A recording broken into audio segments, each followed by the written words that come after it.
You have 5 minutes before the next thing. Just 5. Just enough time, maybe, to wash a few dishes still sitting in the sink, write down tomorrow's to-do list, or check your phone just to see what you've missed. What would you do first?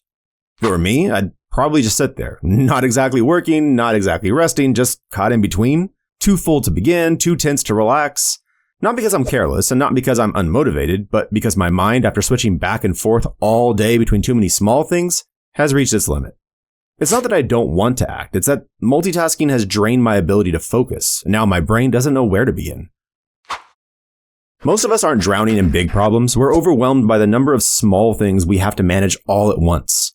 According to research from Harvard and McKinsey, the average adult makes between 1,500 and 2,000 decisions per day. Some are small, what to wear, which email to reply to first, whether to walk or drive. Some are bigger. Should I speak up in that meeting? Can I afford to take that job? Is it time to have that hard conversation with someone I care about? It's no surprise we often feel tired without knowing why. It's no surprise we end the day wondering what we actually got done. This mental state has a name: task saturation. What's tricky is that task saturation doesn't look like a crisis. It shows up quietly. When you zone out during a conversation, reread the same message 3 times, or get overwhelmed choosing what to cook for dinner. And honestly, we all live in a time when being busy has become the default. But somewhere in that busyness, we've stopped noticing that our brain needs space. It needs to cool down. So the question becomes, what can we actually do about it? That shift begins with a simple method. Let's get into that now. Step 1. Know when you've reached full. You can't manage what you don't recognize. So one of the simplest ways to avoid mental overload is to first understand when it's actually happening. One way to become more aware of this is to do a quick check-in. Take any 1-hour block from your day, maybe your morning at work or the time between dinner and bedtime, and list out all the tasks you're actively trying to do or manage during that time. Work tasks, personal reminders, decisions, even mental tabs like remember to call dad. If you notice that you're juggling more than 4 items and already feeling scattered, chances are your mental load is reaching its limit. Once you can spot the signs early, you have a much better chance of regaining focus before frustration kicks in. Step 2. Subtract 2, then start small. When we feel overwhelmed, the instinct is often to speed up, to work harder, to do everything at once. But real progress often begins when we allow ourselves to do less on purpose. There's a simple method used in high-stakes environments. Whatever number of tasks you believe you can handle, subtract 2. So if you think you can take on 5 things today, narrow it to 3. This isn't about lowering standards, it's about making sure your attention isn't so thin that nothing gets done properly. Once you've trimmed the list, choose one simple task to begin with. Something that takes little time and little emotional effort. It might be replying to a short email, putting a dish away, or writing down tomorrow's to-do list. Something clear, quick, and easy to finish. There's a reason this works. When your brain completes even a basic task, it gets a small dose of dopamine, the reward chemical linked to motivation. That little boost can help restore your momentum and, more importantly, your sense of control. So don't underestimate the power of doing one small thing well. It's not about the task itself. It's about what it unlocks next. Step 3. Pick the right task. When everything feels urgent, it's hard to know what truly matters. That's where the Eisenhower Matrix can help. It's a simple tool that sorts tasks into 4 categories based on 2 questions. Is it important? Is it urgent? You can use these 2 questions to place tasks into one of 4 boxes. Urgent and important. These are things you need to handle now, like a work deadline due today. Important, but not urgent. These support long-term growth or prevent problems, like building a long-term plan, preparing for a presentation, or scheduling a health checkup. They're worth scheduling. Urgent, but not important. These often feel pressing, but don't really move things forward, like replying instantly to every message. Consider delaying or skipping them. Neither urgent nor important.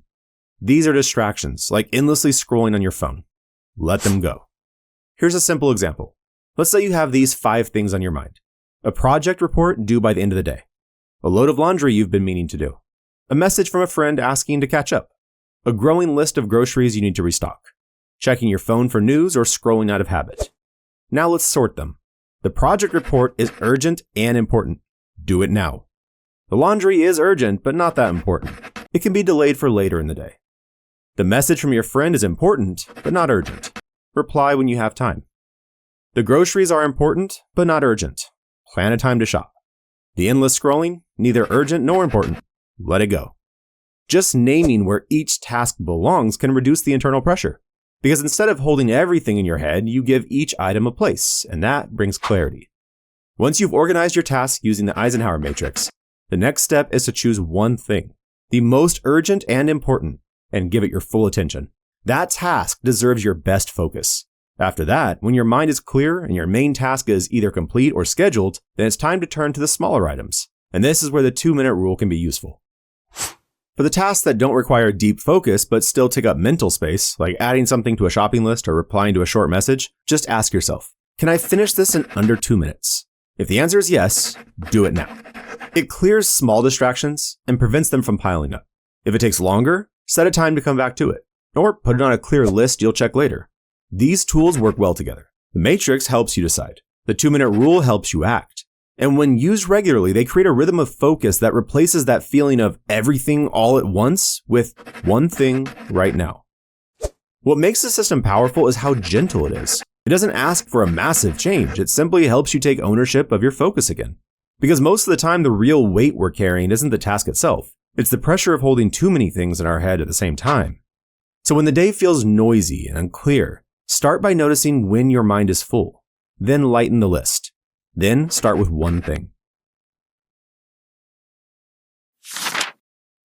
Head trash. Sometimes the most exhausting part of our day isn't what we do. It's the voice in our head while we're doing it. The voice that says, I should have handled that better. I'm falling behind again. I'm just not good at managing my time.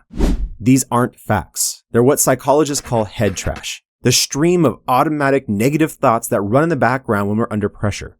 According to research from Stanford, our brains use up to 30% of their energy on unconscious thought patterns, and most of them lean negative, because that's how the brain is wired to detect threats and stay alert. But in modern life, that wiring often backfires. It turns normal stress into self-criticism. It drains our focus, not through workload, but through judgment. So how do we deal with that? The way through isn't to argue with that voice, it's to interrupt it with something small, simple, and physical. Start here. Pause. Write down the exact thought that's spinning in your head. Not to judge it, just to see it clearly. Then pick one thing you can do next.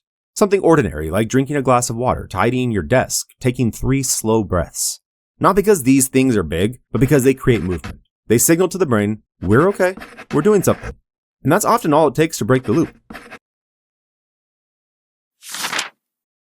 Applying it when life gets busy. You don't need to be an expert to handle overwhelm, but it helps to see what people who work under pressure actually do, especially when real life gets messy. Picture this.